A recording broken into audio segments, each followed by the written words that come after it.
Hey guys, I wanted to do a quick video reviewing the Soul Slasher from Home Depot.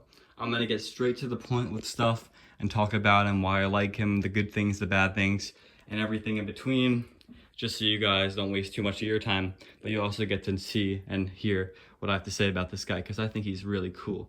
So this guy retails at Home Depot for $100, which is amazing price. It came out to be like $106 in Pennsylvania. He's really cool. He's made by Painting Creations. He is supposedly weatherproof. He has holes on his base, and his control box, which I'll show right now, is also completely weatherproof. Although I believe this should get covered. This is the step pad jack. I think that should get covered. And but other than that little hole right there, I believe he's completely weatherproof. His clothing is not the best quality, but also it is a weatherproof prop, right? So it's not gonna be, supposedly it's weatherproof. It's not gonna be, you know, the most detailed and designed, but it does look decent. He has some burlap here. His head is hard plastic, so it's not gonna rot or anything. His hat is held on by Velcro. It has metal wiring around the rim, so you're able to adjust that and bend it. There's plastic to help support the hat, and there's a hole in the top of the hat, so that the water can just go down and drip off. Now this guy I'm seeing is 6.5 feet tall, which is very accurate. And for $100, I think he's an amazing purchase. I would not have bought him if he wasn't weatherproof probably, but because he's weatherproof, and it doesn't say that on the box, but I'm pretty sure he's very weatherproof. But he's just so cool.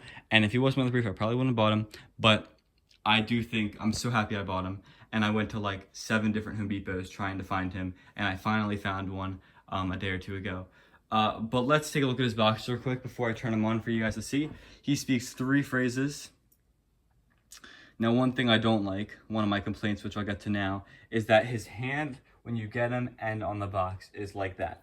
Now, that's a really weird way to point to someone. So I tried bending it the best I can to look like that, to look more like a normal pointing hand, and it's gotten to this point, which I think is fine for now. But that's my one complaint, how it's kind of awkward how they have him pointing like that. Which, I mean, it does make sense, but like, I'd rather have him look like that. I don't know. It's just a preference thing. My only other complaint really right now is that this fabric doesn't have any Velcro on this hand, surprisingly. And also it's very tight. So when he puts his hand up, you see the foam and the little black lining and the white of the fabric. Now, when I do this, I'll probably add some black here to kind of hide everything and make it its own little thing. But that'll, you know, it's $100, so we can't really complain. One more thing before I turn him on is when he's not activated and he's plugged in and he's on sensor mode, his eyes light up red no matter what. Wonderful. I really don't like when you activate a prop and then the eyes just instantly turn on and, you know, it's like an SVI clown or whatever. It's silly. It's stupid. It kind of ruins the effect. Now with this guy, you'll walk up to him, his eyes will be lit up. He'll be like, oh, it's a cool little guy. And then boom, he turns on and he just starts moving and talking. And his eyes don't flash on or anything. They're just always on. And I think it's great. It's a great effect from a distance. When he's not being activated, he looks cool. When he's turned on, he moves and looks cool. It's just something they should really start doing for a lot of characters.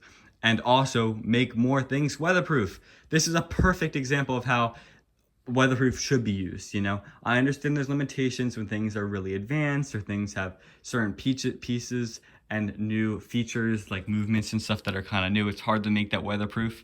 But for a guy that's simple, that's like turning his head or pointing or something simple like this, I think this is a great example of something that should be weatherproof. I know in the past there's other simple designs that just aren't weatherproof, and it's like, why is it not weatherproof? For example, Twitching Banshee from Sphere Halloween. Why is that not weatherproof? It's a plastic head, it has one motor, everything's plastic or fabric. It should be a very easy thing to weatherproof, but they just don't want to do it.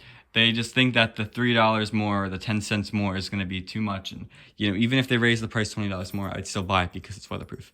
And I would have bought Twitching Banshee if it was weatherproof. But because it's not, I'm not going to, because I can't leave it outside on my display. I have to keep it in when it's raining, and I don't want to DIY it myself. So I'm going to plug in the adapter here, which is a weatherproof adapter. You have to screw the actual adapter piece on once you get it. Plug it in. And his arm's going to go down. Here you go.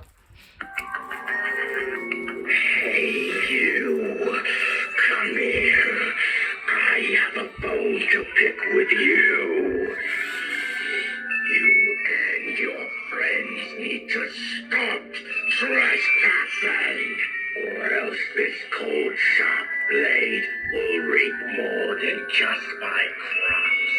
Now, get out of here! The music's a little cheesy, but it is kind of creepy, and it's kind of whimsical, which is, this is a creepy scarecrow.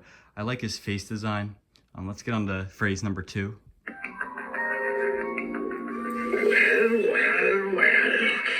what do we have here? More naive visitors to this land? No visitors allowed!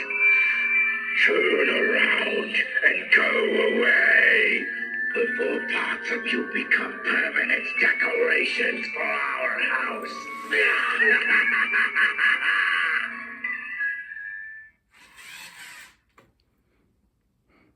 And then he has one more. That was one of my favorite phrases where he talks about making you part of the decorations for the house, which is just kind of cool. Obviously, if you're not doing a house display, it makes a little less sense, but I don't think people are really carrying that enough. But saying like, we're going to make you a decoration because, decorations are usually scary, creepy bodies and stuff. So it's kind of like breaking the fourth wall. But, he's a creepy man.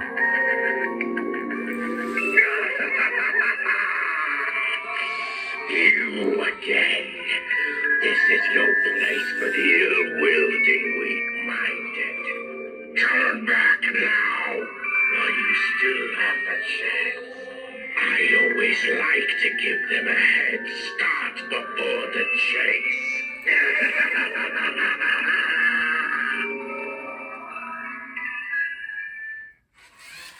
Alright, I'll unplug him now. So my final quick thoughts before I end this video is I'd like to say about the phrasing and the programming. I think it's really nice. His head has relays, so he stops facing forward. It's not just like a wiper motor that just spins, which, would have been perfectly fine, but he does have relays in the head, so he looks, forward, left, right. His arm comes up 2 times per activation.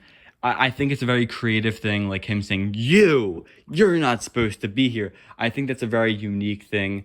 And I know this guy's just like a scarecrow and he's kind of cheap and stuff, but I think that effect is really interesting. The character's pointing at me. We really haven't gotten that before. We've had characters talking to you before, but this guy's literally like you're not supposed to be here. So he's very angry. He's like, stop trespassing. I think that's also a really good line that is really unique. And I kind of like that, the tone of his voice for that. Once again, the music's a little cheesy. I know a lot of people complain about the music, but they're never going to cut away with the music. They just won't do that. But so there's not really a point of complaining about it.